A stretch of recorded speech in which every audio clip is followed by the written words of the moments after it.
Nesse vídeo nós vamos ver o que faz uma Akuma no Mi ser rara no mundo de One Piece, se o Gear Force do Luffy é o seu despertar e qual o despertar dos Mugiwaras. Em uma batalha entre Doflamingo e Katakuri, quem é mais forte? Quem venceria? Nós vamos ver tudo isso nesse vídeo aqui, e se você ficou curioso, segue comigo e acompanhe esse vídeo até o final.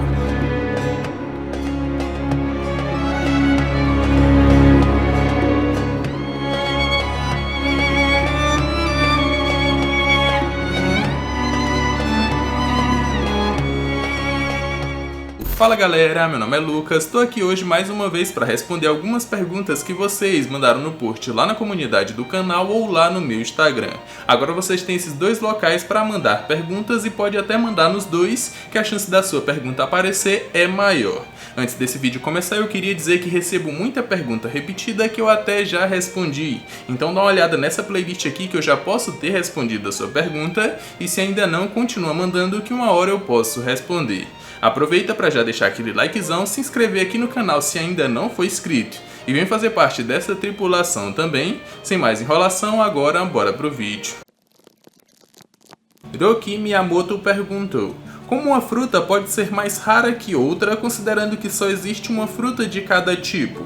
Por exemplo, existe apenas uma Gomu Gomu no Mi, assim como existe apenas uma Gura Gura no Mi. Cara, quando a gente fala que uma Akuma no Mi é mais rara que outra, a gente leva mais em conta os poderes que essa Akuma no Mi dá para o seu usuário, ou o conhecimento que todas as pessoas têm em volta dessa fruta, que vão fazer com que várias pessoas em todo o mundo vai querer aquele poder, vai querer pegar aquela Akuma no Mi. A gente também pode contar com o desespero do governo. Quanto mais ele quer pagar em uma Akuma no Mi, mais rara ela é e os poderes são bem absurdos. Eu sei que a Gomu Gomu no Mi é uma Akuma no Mi única, a Bara no Mi também, a Supa no Mi também, mas em comparação com Akumas no Mi como a Yami Yami no Mi, a Ope Ope no Mi, ou então a Gura Gura no Mi, os poderes que essas últimas dão são muito mais absurdos do que as outras, e isso faz elas serem únicas. Também tem o fato de que já foi dito que as Logias eram as mais raras do mundo de One Piece, só não são mais raras que as Zoans do tipo Mítica, e a gente leva em consideração também os poderes que essas Akumas no Mi dão para os seus usuários. Então quando a gente diz, uma Akuma no Mi é mais rara que outra, é por isso, e não por ela ser única e exclusivamente uma só, e não ter ali réplicas dela no mundo de One Piece. Eu já fiz um vídeo falando sobre as Akumas no Mi mais raras do mundo de One Piece, e se você ainda não assistiu, vai estar aparecendo no card aqui em cima para vocês. Sumire Okamura perguntou: será que o Rusu se juntou ao bando do Kaido para poder se vingar do Shanks? Quando ele conseguiu sair, o Shanks já era considerado um dos piratas mais poderosos, sendo um dos 4 com o título de Yonkou.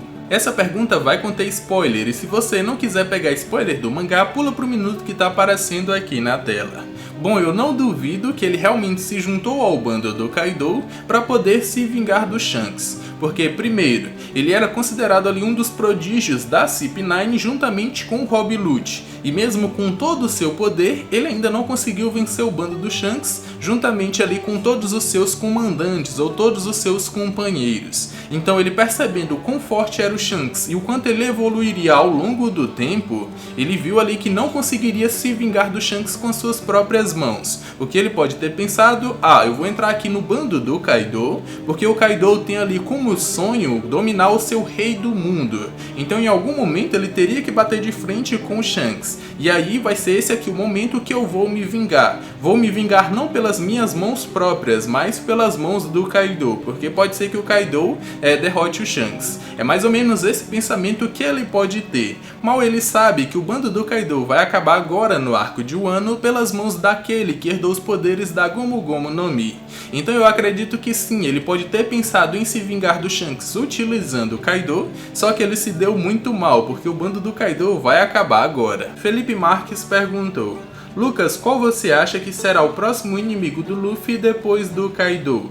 E quantos arcos você acha que terão até o final de One Piece? Manda salve aí. Um salve pra você, mano, e respondendo a sua pergunta, a minha aposta para próximo inimigo do Luffy é o Shanks, porque depois do arco de Wano eu acredito que vem o arco de Elbaf, que é um arco ali de transição, onde o Luffy vai finalmente se reencontrar com o Shanks, vai ter uma batalha entre eles lá, para que o Shanks veja o quanto o Luffy evoluiu, e só depois o Shanks vai dar ali o último Road Poneglyph para que o Luffy possa chegar na ilha final. Depois eles vão partir para a jornada final, com o Teach ali perseguindo os Mugiwaras até chegarem lá na última ilha, e lá eles vão ter sua batalha final. O Luffy vai se tornar o rei dos piratas, vai descobrir toda a história do mundo de One Piece e vai partir como rei dos piratas para a guerra final contra o governo mundial. Então eu aposto que o próximo inimigo do Luffy vai ser o Shanks, e depois nós vamos ter um arco de transição, que é ali o de Elbaf, ilha final, e depois guerra final contra o governo mundial. Essa é mais ou menos a minha aposta. Sonia Eliane perguntou: se o Luffy vira literalmente borracha, ele não deveria ser uma paramécia especial? Porque só as logias viram elementos, mas tem que ser um elemento da natureza. Para ser uma paramécia especial ou Tokoshun na paramécia, a Akuma no Mi tem que ter ali todas as características de uma logia, mesmo sem ser um elemento da natureza. E nesse caso só se encaixa ali a Akuma no Mi do Katakuri, que permite que ele possa moldar o seu corpo em mochi, se desfazer e refazer da mesma forma como as logias fazem, só que esse mochi não é um elemento da natureza, e por isso que ele se encaixa nessa categoria. O Luffy não é, mesmo que o seu corpo ali seja todo transformado em borracha, porque ele não tem as características de uma logia. O Luffy não pode moldar o seu corpo no elemento borracha, ele não pode se desfazer e refazer ou abrir buracos no seu corpo como Katakuri faz para os golpes inimigos passarem sem tocá-lo. Ele também não pode criar borracha ou emitir uma nova borracha além da que já tem no seu corpo. E essa também é uma das características das logias, que são elementos da natureza, e do Katakuri, que é uma paramécia especial, só que não é um elemento da natureza. O Katakuri também pode criar mochi à vontade sem problema nenhum. E por mais que o Luffy seja imune a golpes normais, ele não é imune a cortes tanto com haki ou sem haki. Se o Luffy for partido no meio, ele vai morrer. Agora, se o Katakuri, que é uma paramécia especial, for partido no meio, ele vai conseguir remontar o seu corpo sem problema nenhum. Então tá aí a diferença de uma paramécia normal para uma paramécia especial. Não é porque o corpo do Luffy é formado completamente ou transformou o corpo dele em borracha que ele vai ser uma paramécia especial. Nós temos ali a Super no Mi do Mr. One, que também transformou todo o corpo dele em aço, e ele consegue moldar esse aço em lâminas para que ele possa utilizar, e ainda assim ele não é uma paramécia especial. Henrique Bastos perguntou: é 100% de certeza que o Usopp vai despertar o Haki do Rei, mas quando você acha que é um bom momento para ele despertar? Manda salve. Um salve pra você, mano, e eu já gostei que você tem 100% de certeza que o God Usopp vai despertar o Haki do Rei. Pra mim, o melhor local pra ele despertar seria em Elbaf e levantando ali o martelo do Thor, se tornando o homem mais forte do mundo de One Piece. É zoeira, mas o Usopp já contou uma mentira dizendo que todo o tremor que aconteceu em Green Beach era na verdade o seu Haki do Rei, o mesmo Haki que tinha derrubado ali 50 mil homens-peixe na Ilha dos Tritões. Então realmente, quando ele conta uma mentira, essa mentira acontece ou se realiza. Eu já fiz um vídeo falando sobre isso que vai estar no card aqui em cima para vocês. Então eu não duvido que o Usopp vá realmente despertar o Haki do Rei, e um bom local para isso seria a Ilha de Elbaf, o local de nascimento ali dos seres que ele mais se inspira, que são os gigantes. E quem sabe ele poderia lhe despertar em um momento em que ele precisasse levantar o martelo do Thor. Eu não duvido, eu gostaria muito de ver isso. Gabriel Alves perguntou: você acha que o Zoro superou o Oden ou não? Salve! Um salve pra você, mano, e essa resposta vai conter spoiler. Se você não quiser pegar spoiler do mangá, pula pro minuto que tá aparecendo aqui na tela. Bom, o Oden conseguiria matar o Kaido lá naquele momento em que eles tiveram a sua batalha. E isso foi no mangá. Eu fiz um vídeo falando das diferenças entre essa luta ali da passagem do mangá pro anime. Se você ainda não assistiu esse vídeo, vai estar aparecendo no card aqui em cima. No mangá, o Oden conseguiria matar o Kaido, ele arrancaria a cabeça do Kaido, só que ele foi impedido e não conseguiu fazer isso. Acabou sendo derrotado e morto. A gente sabe que o Kaido daquela época ainda não era a criatura mais forte do mundo de One Piece, ou provavelmente ainda não era. Mesmo assim, o Oden conseguiu subjugá-lo sem nenhuma dificuldade. Atualmente a gente sabe que o Kaido é a criatura mais forte do mundo de One Piece e o Zorão conseguiu dar um dano considerável nele. Primeiramente, o Zorão tancou um golpe de 2 Yonkous ao mesmo tempo e depois ele utilizou tudo que ele tinha para tentar colocar o Kaido de joelhos, pelo menos isso, mas ele não conseguiu. Mesmo assim, ele conseguiu prolongar a cicatriz ali do Kaido e deixar uma nova cicatriz. Se a gente pegar todos os feitos do Oden e os feitos do Zoro contra o Kaido e colocar em uma balança, os feitos do Oden vão pesar mais que os feitos do Zoro. Isso nos diz que o Zorão ainda não atingiu o nível do Oden, porque lá naquela época o Oden conseguiria vencer o Kaido sem muitas dificuldades, isso se ele não fosse impedido. E eu sei que aquele Kaido não era a criatura mais forte do mundo de One Piece, o de hoje é, mas aquele Kaido lá não era fraco não, e o Oden conseguiu vencê-lo ou subjugá-lo sem muitos problemas. Com isso eu acredito que o Zorão ainda não chegou no nível do Oden, até porque ele dominou a Enma agora, que era a mesma espada do Oden, e ele aprendeu o Ryuo agora também, ele está começando a utilizar. Pode ser que depois do arco de Wano, o Zoro já tenha ultrapassado o Oden sim. Trafalgar de Walter Lau perguntou: qual será a provável recompensa que o Trio Monstro irá conseguir no final de Wano? E o Lau e o Kid? Bom, mano, eu já fiz um vídeo falando qual vai ser a provável recompensa dos Mugiwaras depois do arco de Wano. Se você ainda não assistiu, o vídeo vai estar aparecendo no card aqui em cima para vocês. Aqui eu vou falar especificamente do Trio Monstro de capitães que estão lá na Guerra de Wano, que no caso são Luffy, Lau e Kid. Falando do Luffy, eu acredito que a sua próxima recompensa após o ano vai ser a sua maior recompensa. E por que eu acho isso? Porque os feitos do Luffy lutando contra o Shanks ou lutando contra o Tite vão ser feitos que vão ficar em off pro mundo todo. Ninguém vai descobrir. E depois que o Luffy se tornar o rei dos piratas, não vai ter tempo para ele ter um novo aumento de recompensa. Já vai explodir ali a guerra final e o Luffy já vai acabar com o governo mundial. Eu acredito que a próxima recompensa do Luffy tanto vai ser a sua maior como a maior do mundo de One Piece. E ele se tornando o rei dos piratas, esses dois feitos não podem cair em um mesmo arco, porque eles vão se sobrepor. A gente vai ficar mais hypado ou com o Luffy com a maior recompensa do mundo de One Piece, ou com o Luffy como o rei dos piratas. E por isso que eu acredito que a maior recompensa vai vir antes, e depois do arco de Wano ali com os aumentos de recompensa do Luffy. E quanto vai ser a sua recompensa? Acredito que vai ser 5 bilhões e 600 milhões de Iberis, até porque 5 e 6 representam Gonmu em japonês, então eu acredito que vai ser essa recompensa. E 5 bilhões e 600 mil é um pouquinho maior que a recompensa do Roger, vai ser essa a recompensa do Luffy. Agora, se eu fosse apostar em uma recompensa ali pro Lau e pro Kid, eu veria algo em torno de 2 a 3 bilhões de Iberis, pelo feito que os três vão ter no arco de Wano, que é derrotar ali a aliança mais forte do mundo de One Piece e 2 Yonkous. Eles vão tudo ser derrubados em um mesmo arco. Então eu apostaria em algo em torno de 2 a 3 bilhões para esses dois personagens. Review Play On perguntou: Lucas, em uma luta até a morte de usuários de Despertar entre Katakuri e Doflamingo, quem você acha que ganharia? Minha opinião, Doflamingo, manda salve. Um salve pra você, mano, e essa pergunta é bem difícil de se responder, porque esses foram os dois personagens mais fortes que o Luffy já derrotou. Mas eu acredito que eu tenha a resposta pra qual eu acredito que seja o mais forte. Inicialmente a gente tem que pensar que o Luffy derrotou os dois em condições diferentes. Inicialmente ele lutou contra o Doflamingo em 2x1.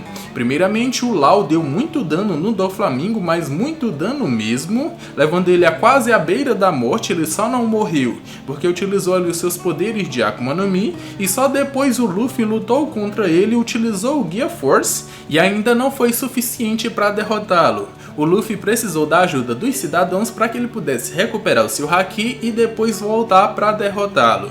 Já com o Katakuri foi uma batalha num x1 em todo momento, mas o Katakuri estava dando ali uma colher de chá para que o Luffy pudesse evoluir durante a batalha e só no final o Luffy conseguiu vencê-lo, mas ainda assim precisou da ajuda da Brulé para conseguir sair do mundo dos espelhos e utilizar o seu Gear Force novamente, e só assim ele conseguiu vencer.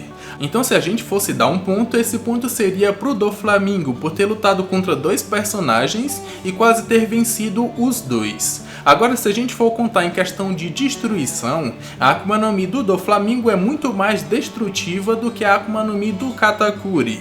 Enquanto o Doflamingo estava lutando contra Law e Luffy, a sua Akuma no Mi ali estava destruindo todo o país ou toda a ilha de Dressrosa, e sem problema nenhum. E mesmo assim ele estava utilizando todos os seus poderes para batalhar com Luffy e com Law. A gente não vê esse poder destrutivo com o Katakuri. A Akuma no Mi dele é bem forte, mas não tem esse poder destrutivo. Então eu daria outro ponto pro Doflamingo também. Se a gente fosse considerar ali o Gear Force do Luffy, ele só trocou o Baldman pelo Snake Man, ele trocou a força física ou a força bruta por velocidade. Isso não é uma mudança muito brusca, ele só precisava de muita velocidade contra o Katakuri para poder acertá-lo. Já com o Doflamingo ele precisava de força bruta. E a gente também não pode considerar o despertar, porque os dois têm, então um não teria vantagem sobre o outro. No final eu acredito que o Doflamingo é até mais forte, e isso se a gente for considerar que para os planos do Oda inicialmente era para o Doflamingo fazer parte do bando do Kaido como uma das calamidades, e eu não vejo ele mais fraco que King, Queen e Jack. Ele poderia ser até o mais forte, assim como o Katakuri também é o mais forte dos comandantes doces da Big Mom. God Usopp perguntou: se a gente vê o despertar das Akuma no Mi como um ampliado dos poderes da fruta, o Gear Force pode ser o despertar do Luffy, já que ele consegue se esticar para dentro nessa forma? Eu só não entendi o se esticar pra dentro, mas eu acredito que o Gear Force do Luffy não seja o seu despertar. Ele não despertou ainda. E também não acredito que os Gears do Luffy são o seu despertar. Elas são técnicas que o Luffy foi desenvolvendo ao longo da sua jornada, lutando contra os seus inimigos e vendo o que eles faziam, e aplicando isso nas suas técnicas ou nos seus poderes de Akuma no Mi. Foi assim que o Luffy foi do Gear Second, Third até chegar no Force. Agora, o que é o Gear Force? O Gear Force é única e exclusivamente a elasticidade da borracha do Luffy aliada com seu Haki do armamento. Ele junta aquilo ali em um bolo e forma a forma Baldman, ou Homem Saltitante. A gente tem ali o mais alto nível de elasticidade junto com o Haki do armamento, e a gente vê aquela forma do Luffy utilizando contra os seus inimigos. Eu acredito que não seja o seu despertar ainda, mas foi uma boa pergunta. Quarto Hokage Minato perguntou: você acha que alguma das frutas dos Mugiwaras podia despertar? Se sim, como seria? No bando dos Mugiwaras nós temos 4 usuários de Akuma no Mi e eu acredito que todos eles podem despertar. O Chopper, inicialmente, eu acredito que o seu despertar seja a sua forma Monster Point. Se a gente pegar e comparar ela com os monstros ou as bestas carcereiras de Impel Down, a gente vai ver que eles são muito parecidos. E eu acredito que o Chopper vai realmente despertar, ganhando ali maior resistência, maior aumento de força, uma resistência absurda e uma regeneração absurda também, quando ele se transformar nessa forma por si só, sem precisar das Rumble Balls. Acredito que as Rumble Balls forçam ele a despertar. Então eu acho que esse é o despertar do Chopper. A Robin, eu acredito que o despertar dela vai ser muito parecido com o do Katakuri e do Doflamingo, porque assim como eles, ela também cria alguma coisa, e no caso dela, ela cria ali partes do seu corpo em vários objetos, então eu acredito que ela também poderia transformar os objetos em sua volta em braços e pernas para que ela possa utilizar em batalha. A Akuma no Mi do Brook eu acredito que já está desperta, porque ela faz muito mais do que ela se propôs inicialmente. Ela se propôs em trazer o usuário de volta à vida uma única vez. Mas o Brook consegue fazer inúmeras coisas, como ele consegue manifestar sua alma como o Soul King, ele consegue retirar sua alma do seu corpo sem problema nenhum, ele também tem golpes congelantes, então eu acredito que tudo isso vem da sua Akuma no Mi e esse seja o seu despertar. Agora o Luffy eu tenho duas possibilidades para despertares para ele. Um é o que a gente já viu das paramécias, que é transformar ali o seu arredor ali em borracha para que ele possa utilizar contra os seus inimigos, e um segundo despertar poderia ser ele controlar todas as propriedades da borracha em seu corpo, podendo moldar o seu corpo da maneira como as Logias fazem, ou então como o Katakuri também faz. Ele molda ali o seu corpo em mochi, se desfaz e refaz sem problema nenhum, e eu acredito que o Luffy poderia fazer isso também.